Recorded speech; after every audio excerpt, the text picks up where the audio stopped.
The NFL during the 2000s featured an uber-talented crop of wide receivers that never left the media with any shortage of topics to write about, whether it was with stupid numbers on the field or stupid actions off of it. That generation was the epitome of the diva wide receiver. One day it was Terrell Owens doing sit-ups in his driveway while taking questions about his contract with the Eagles, or crying in a press conference with blackout shades on, "That's my quarterback." The next was Keyshawn Johnson and his infamous, "Just give me the damn ball." Then it was Randy Moss pretending to moon fans at Lambeau Field. There was no shortage of talent or tabloid material. We could do a whole video on that era. Were they distractions for their teams? At times, for sure. But at the end of the day, in the NFL, talent talks, and this bunch of dudes had plenty of it. However, not all of the superstars of the 2000s were flamboyant in their celebrations or loud in their talk. There was one stud wide receiver who was actually taken in the 1996 NFL Draft, the same one that Keyshawn Johnson was taken number 1 overall in.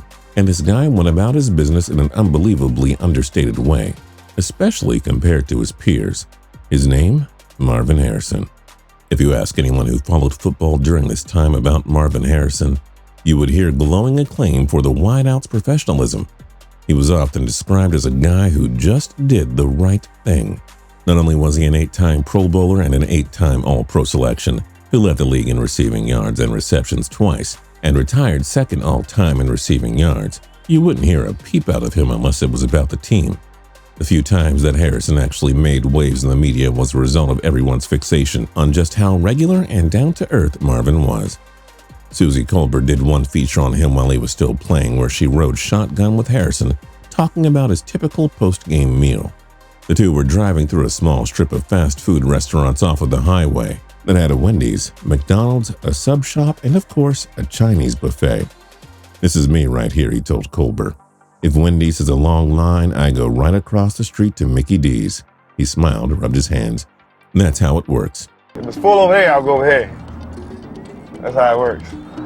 If the Wendy's has a long line, I'll go right across the street to Mickey D's. The feature gained traction because it was one of the few moments the public had with Harrison, who was relentlessly private. Harrison grew up in a rough Philadelphia neighborhood, and he continued to reside there during his off seasons. He ended up opening up a bar called Playmakers in the very same area during his NFL career. He was so salt of the earth in the off-season, you could find Harrison working the door at his bar. Try and imagine Odell Beckham Jr. bouncing at a club. It would be mayhem. But that's the kind of guy Harrison was. He felt he was just another Philly kid working for $1.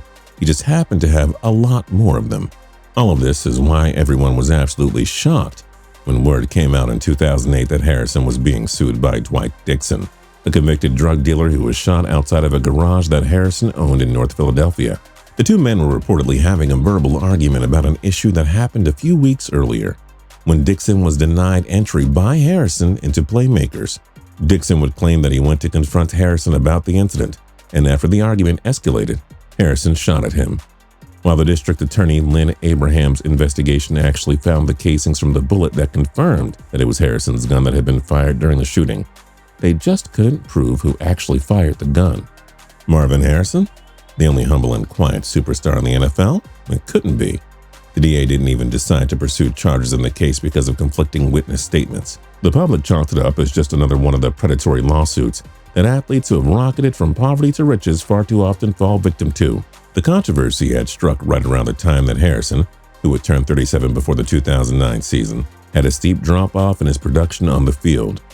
Harrison ended up sitting out the entire 2009 season before officially retiring from professional football at the end of the season.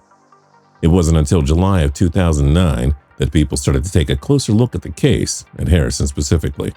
It was on the 21st of that month when Dwight Dixon, the same man that was suing Harrison, was shot several times just 2 blocks away from Playmakers, the bar that Harrison owned. One disturbing detail that came out of the investigation happened while detectives were questioning Dixon before he went into a surgery that we would never come out of.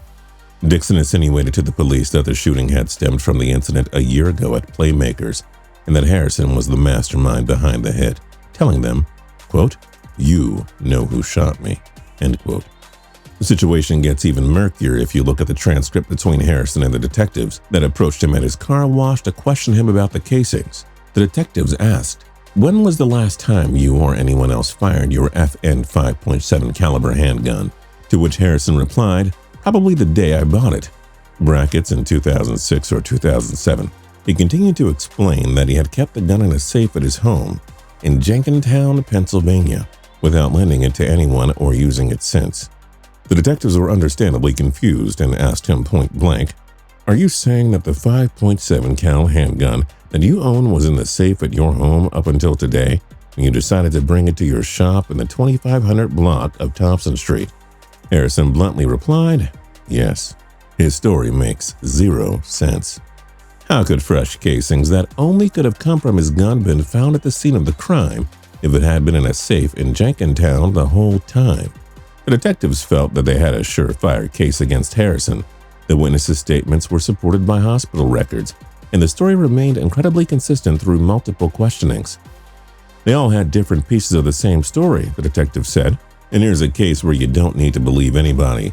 You have a gun, you have casings, you have ballistic tests, you have Harrison's own words, you have probable cause for an arrest warrant.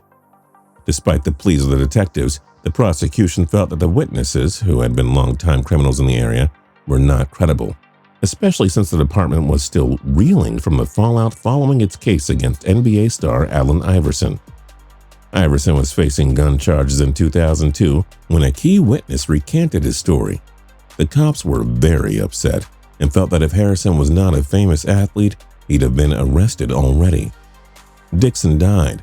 Nixon, the witness, ended up in jail on other charges, and Harrison walked free. The cops were befuddled, but the key decision makers felt that they had made the right decision in giving the famous athlete with no record the benefit of the doubt.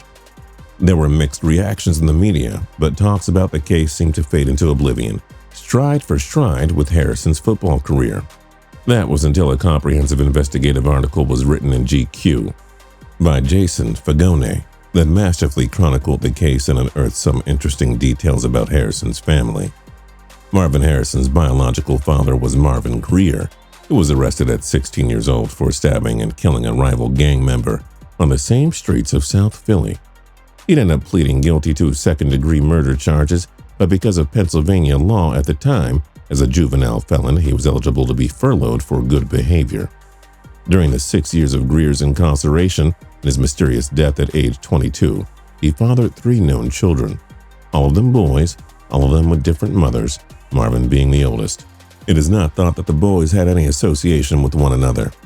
The second oldest was Marquand Coots Gordon, who was described by Kitty Caparella, a legendary Philadelphia crime reporter, as, quote, brackets, one of the Philadelphia mob's 2 associates in the African-American underworld. Gordon is currently serving 140 years at a federal prison in White Deer, Pennsylvania, for several armed robbery charges. The youngest known son of Greer was Marvin back-to-back Woods. Woods is currently serving a life sentence for first-degree murder at the State Correctional Institution in Dallas, Pennsylvania, for murdering a high school basketball teammate during a game. Woods was subbed out by his coach during the league championship game, and in a fury he left the court, only to return on his bike 20 minutes later wielding a Tech 9. In a fit of rage, Woods fired countless rounds at the boy who was subbed in for him and rode off. More recently, Harrison's cousin, Lonnie Harrison, was convicted on charges of robbery, drug possession, and possessing an illegal firearm. Another cousin, Issa Muhammad, was murdered in the aftermath of an 8-man shootout back in 2000. Obviously, none of this proves Harrison is guilty of shooting Dwight Nixon, but it does highlight an alarmingly violent family history. After the case, Harrison drifted back into anonymity without incident, still running his local businesses and presumably eating his McDonald's, if the line was too long at Wendy's. That was until 2014, when Harrison was connected to another shooting. Harrison adamantly claims to have just been doing the right thing when he picked up a stranger at 3 o'clock in the morning. He told the Morning Star in a telephone interview, quote, I didn't do anything but drive my car, pick a guy up, and call 911. I just happened to be in the right place at the right time for this person, end quote. He continued to express his displeasure that people were lumping in his name into the situation in a negative light. Quote, the unfortunate part is things are coming out negative. I had nothing to do with it. I was just driving, minding my own business, end quote. The stranger, Judeo Brown, backed up Harrison's story and has emphatically supported Harrison's position. He told the Star, quote, "I've called him and told him how grateful I am that he actually stopped and helped me out. He acted when I needed him. In my eyes, he really saved my life." People are trying to get a (negative) story off his name, but it wasn't really about him. Allegedly, 2 men had broken into Brown's home at approximately 3:20 Saturday morning, causing Brown to evacuate the premises barefoot and in his underwear. The official police report says that there were shots fired, and while no one was injured, a bullet ripped one of Harrison's tires. Harrison did comply with the police and hand over the truck tire. Despite Harrison's wishes, it is impossibly hard to separate his past from this random Good Samaritan act. He has a history of being, at the very least, involved in multiple shootings, and he just so happens to be driving by. I just don't know about that. Regardless of what the legendary Colts wide receiver's role was in the trouble that seemed to follow him, it serves as a staunch reminder that we don't know the stars that we sit on the couch to watch every Sunday. Harrison was seen as the consummate pro, a regular guy whose biggest problem was if the line was too long at Wendy's. Who would have thought that he would be the guy that had all of this nefarious business following him through life? If you're new here and you're not subscribed yet, feel free to do that right now by clicking the subscribe button down below. If you like the video, then like the video. We'd really appreciate it.